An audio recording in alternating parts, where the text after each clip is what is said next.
हैदराबाद के अंबरपेट इलाके में बेता के मोआ कांटिया की बहाली के कामों के दौरान हाइड्रा मशीन जैसे ही घुटने तक खुदाई की, पानी अलिफाबल कर बाहर आने लगा, जिस पर हाइड्रा टीम खुशी से झूम उठी के ज़ेर ज़मीन पानी का ज़ख़ीरा मिल गया। ताहम कुछ देर बाद मालूम हुआ कि ये दरअसल घरों को पानी सप्लाई करने वाली पाइपलाइन थी, जो खुदाई के दौरान नुकसान पहुंच चुकी थी। जैसे ही ये हकीकत सामने आई, हाइड्रा के अमले ने मामले को दबाने की कोशिश की ताकि गलती जाहिर ना हो। गर्मी का मौसम करीब होने के बाइस पानी की किल्लत का खदशा पहले ही बढ़ रहा था, और अब हाइड्रा की इस लापरवाही ने मकामी लोगों को मजीद मुश्किलात में डाल दिया।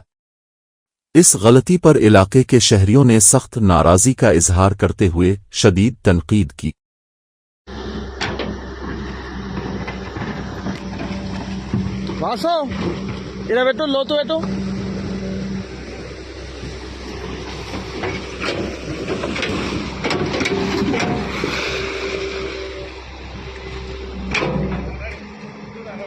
बैठो के